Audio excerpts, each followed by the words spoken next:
Ada seorang ulama besar bernama Imam Al-Hasan Al-Basri. Al-Basri artinya kota Basrah, berasal dari kata Basrah, Irak. Beliau bercerita tentang seorang perempuan, pezina, jahat, nakal. Tapi dia kelas atas. Dia hanya mau jika dibayar 100 dinar. Uang emas dinar, uang perak dirham. 1 dinar saat ini 4,25 gram, lebih kurang 2,5 juta. 100 dinar 250 juta. Karena dia memang seorang perempuan yang luar biasa. Melihat kecantikannya, ada seorang ahli ibadah yang terpukau, berbisik dalam telinganya pagi, petang, dan siang dan malam. Oh, alangkah indahnya, betapa indahnya, alangkah indahnya bila bisa bersama dengan perempuan yang cantik ini. Maka ahli ibadah ini pun mencari, pergi pagi, pulang petang, siang, malam untuk menghasilkan uang, dan dia memperoleh 100 dinar. Maka dia nekat mendatangi perempuan itu dan memberikan ini 100 dinar. Ketika perbuatan itu akan dilakukan, tiba-tiba saja laki-laki ahli ibadah itu merasakan dalam hatinya rasa takut kepada Allah Subhanahu wa ta'ala. Sehingga dia pun segera berkata, wahai perempuan, ambillah uang 100 dinar ini. Aku tidak jadi melakukannya. Perempuan itu terkejut. Dan dia katakan, oh, tidak bisa begitu. Ambillah uang 100 dinar. Tidak. Kamu tidak boleh keluar.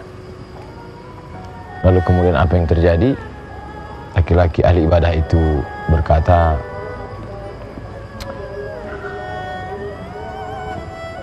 saya takut kepada Allah Subhanahu wa ta'ala. Akhirnya perempuan nakal itu mengatakan, kamu boleh pergi dengan syarat kamu menikah dengan saya.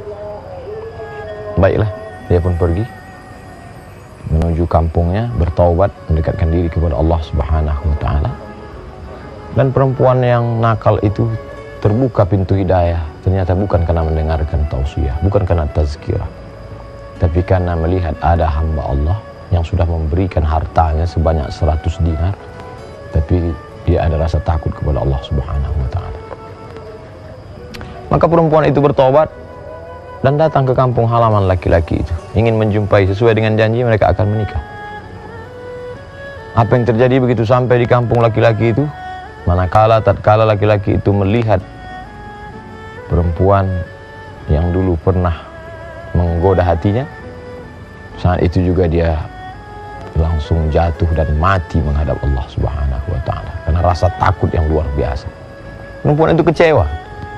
Kenapa tiba-tiba orang yang dia anggap menjadi pintu sebab hidayah taubatnya mati menghadap Allah?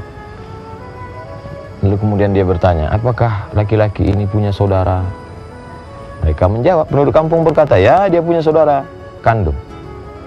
Kalau begitu aku menikah dengan saudara kandung. Akhir kisah mereka pun menikah. Apa pelajaran yang dapat kita ambil?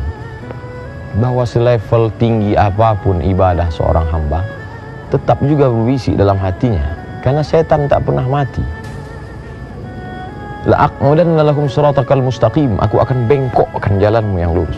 La'atiyannahum min baini aydihim, aku akan datang dari depan, wa min khalfihim, dari belakang, wa an aymanihim, dari kanan, wa an syama'ilihim, dari kiri. Aku akan tetap datangi mereka dari depan, dari belakang, dari kanan, dari kiri, walaupun ahli ibadah. Oleh sebab itu kita senantiasa mohon perlindungan kepada Allah. A'udzubillahi minasyaitonir rajim. Banyak-banyak membaca a'udzu bikalimatillahi tammati min kulli syaitanin wa hammati wa min kulli 'ainin lamah. Jangan pernah merasa berada di zona aman walaupun kita ahli ibadah. Sebelum sholat dia akan berbisik jangan sholat. Dalam sholat dia berbisik, dia main-mainkan pikiran, dia ingatkan kepada macam-macam. Selesai sholat dia berbisik, engkau yang paling khusyuk, engkau yang paling hebat. Sebelum mengaji dia katakan, kau jangan belajar mengaji. Setelah belajar mengaji dia mulai berbisik, engkaulah yang paling hebat bacaannya, tajwidnya, suaranya, naramnya. Talbis iblis senantiasa datang. Ini yang mengganggu isi kepala. Alladzi waswisu, berbisik-bisik fi sudurin nas minal jinnati wan nas. Ternyata begitu bersemangatnya orang mencari harta pagi, petang, siang dan malam. Tujuan target yang ingin dicapai bukan berinfak, bukan bersedekah, tapi ingin melakukan perbuatan dosa. terpukau melihat kecantikan seorang perempuan yang luar biasa. Tapi di situ pula lah makna ibadah. Inna salata, sesungguhnya salat, tanha, mencegah anil fahsya, dari perbuatan keji, wal munkar. Betapa zikirmu, bacaan Qur'anmu, ibadahmu menjaga dirimu. Apa ini? Buktinya saya salat, buktinya saya puasa, buktinya saya zikir. Pikiran saya tetap ada saatnya dia akan menjadi benteng. Lihatlah bagaimana yang dilakukan laki-laki ini. Saat akan terjadi perbuatan itu, datang rasa takutnya kepada Allah Subhanahu wa taala. Takut itulah yang menjadi benteng, menjadi dinding antara kita dengan perbuatan maksiat. Pelajaran yang ketiga, bahwa ada orang yang taubat karena mendengar khutbah, ada orang yang taubat karena mendengar ceramah. Tapi apa yang terjadi pada perempuan ini? Dia taubat justru karena melihat ada rasa takut dari seorang hamba Allah Subhanahu wa taala. Ketakutan seorang hamba ahli ibadah itu yang membuat dia bertaubat. Tapi ternyata rasa takut itu membuat dia mati, dan mati dalam ketakutan. Tapi bukan karena takut miskin, bukan takut melarat, tapi karena takut kepada Allah Subhanahu wa taala. Dan akhirnya perempuan yang bertobat itu dipertemukan Allah dengan orang yang baik, dengan saudara orang baik. Begitulah Allah memberikan jalan kebaikan.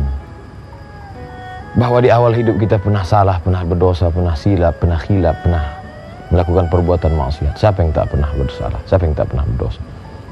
Hikmah yang dapat kita ambil, bila awal dulu pernah hitam, legam, buruk, jangan sampai pada akhirnya tetap dalam keadaan berdosa. Mari kita perbaiki diri, mudah-mudahan kita selalu dalam bimbingan Allah Subhanahu wa taala. Terima kasih. Assalamualaikum warahmatullahi wabarakatuh.